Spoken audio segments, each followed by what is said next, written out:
We've all been there.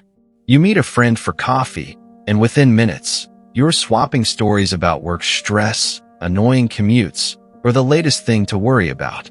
It feels natural, doesn't it? But what if this habit is locking us into a cycle of shared negativity? What if we're missing a powerful, simple, and genuinely joyful tool for connection?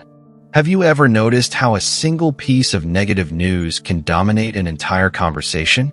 Or how one person complaining can suddenly remind everyone else of their own problems? This isn't a coincidence. It's a deeply ingrained human habit, and to understand how to fix it, we first need to understand its ancient roots. Welcome back to The Grounded Growth. Today, we're not just exploring a better way to communicate. We're exploring how to rewire a 200,000-year-old habit. Let's talk about gossip, but not the kind you're thinking of. For our ancient ancestors, survival depended on information. Knowing who was trustworthy, who was a threat, where danger lurked, and where resources were. This was life or death information. Negative gossip was a survival tool. Sharing a story about someone who stole food or a predator by the watering hole wasn't just chatter. It was a crucial public service announcement that strengthened the group's chances of survival. Our brains evolved to pay intense attention to this kind of information. This is the famous negativity bias in action. The brain is like Velcro for negative experiences and Teflon for positive ones. But here's the modern problem. That ancient wiring is still active. Our tribe is now our social circle, our workplace, our online networks. And instead of sharing news about predators, we share news about a toxic colleague, a frustrating politician, or a rude stranger. On the surface, negative gossip can feel beneficial. It feels like you're venting and bonding over a shared frustration, which can create a sense of closeness. We both hate this, feels like we are on the same team. But this action hides dangerous, unseen ripple effects. First, it reinforces your own negative state. By retelling a stressful story, you relive the stress. Your cortisol levels rise again. You solidify the memory as a significant, threatening event. Second, it puts the listener on high alert. Their brain's threat detection system is activated. They might start mirroring your stress or feel compelled to share their own negative story to build rapport. The conversation quickly becomes a misery poker game where everyone loses. Third, it trains your brain for negativity. Every time you gossip, you're strengthening the neural pathways that look for problems and complain about them. You're building a habit of seeing the world through a negative lens. And it gets worse if the subject of the gossip is a person, especially one in your entourage. Here's how. Fourth, and more subtly, it erodes foundational trust. If you're gossiping with someone about someone else, a quiet, subconscious question forms in the back of your mind. If we fall out, what would they say about me? Or if they'll talk about them that way, what do they say about me when I'm not there?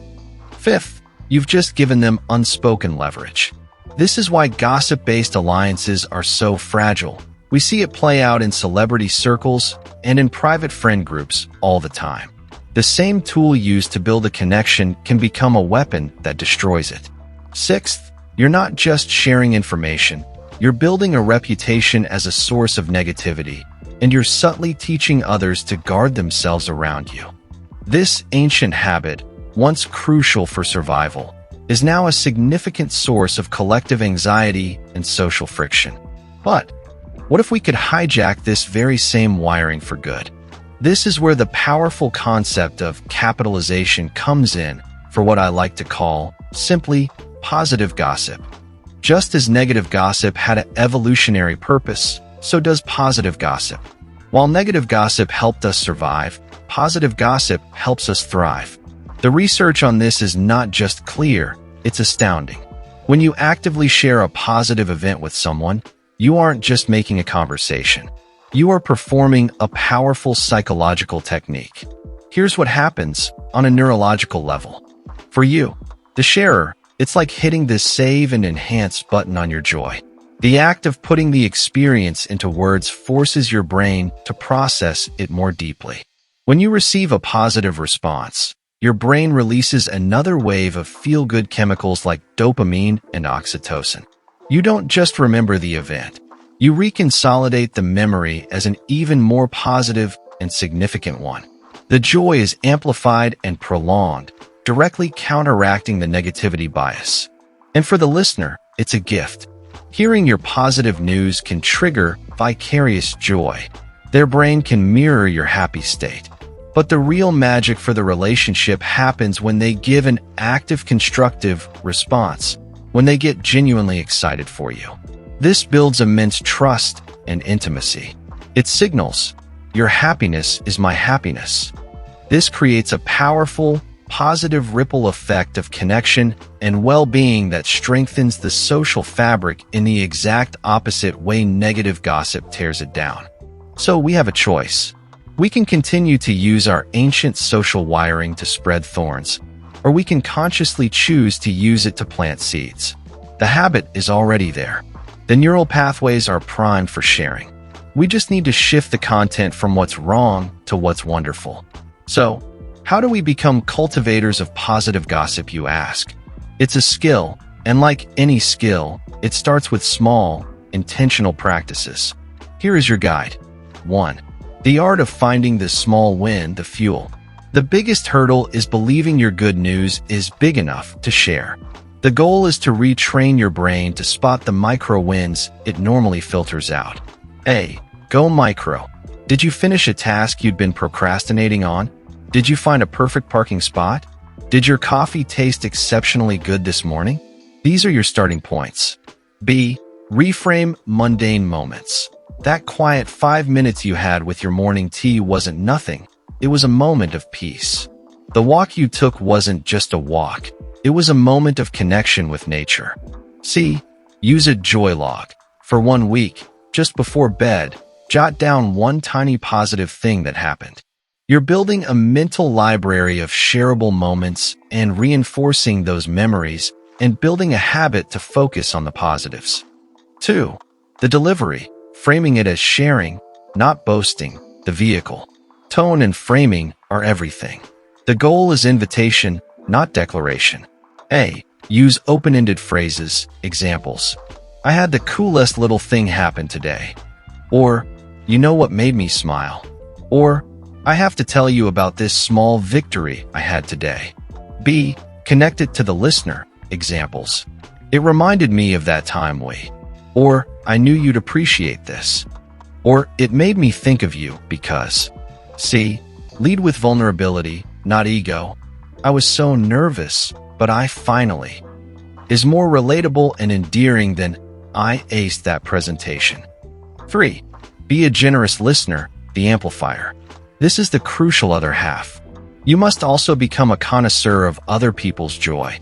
Practice active constructive responding. This is the gold standard. When someone shares good news, A. Stop what you are doing. Put your phone down. Make eye contact. B. Use enthusiastic verbal cues. That's fantastic. Wow, tell me more. C. Ask follow-up questions. How did that make you feel? What was the best part? How did you manage to pull that off? D. Avoid the joy killers. The first type is passive destructive, ignoring it or changing the subject. Oh, cool. Anyway, about my day. The second type is active destructive, pointing out the downside. You got a promotion? Wow, that's just more stress, isn't it? 4. The ripple effect in action, creating a culture. Positive gossip is contagious. You can consciously spread it. A. The third-party shout-out. This is powerful positive gossip. Tell your friend, I was just talking to Sarah, and she did the most amazing thing. You're spreading joy about someone who isn't even there, which builds trust and connection all around. B. In digital spaces, use your chats and social media not just for complaints or big news, but for tiny, positive observations. A picture of a flower, a sentence about a good meal. You're seeding the digital environment with positivity. The goal is to make your social interactions a net positive. You're not ignoring life's real problems, but you are consciously deciding to give more weight and airtime to the good. You are choosing to build others up, and in doing so, you are building a more resilient and joyful mind for yourself. Now, here is your challenge. This week, I want you to practice positive gossip just once. And I want you to start right here, right now. I want you to be a positive gossip in the comments section below. Share one small win, one beautiful moment, or one thing that made you genuinely happy recently. Let's commemorate the small things all together. If you're ready to redefine your conversations and multiply your joy, subscribe to The Grounded Growth for more science-backed tools. Thanks for watching.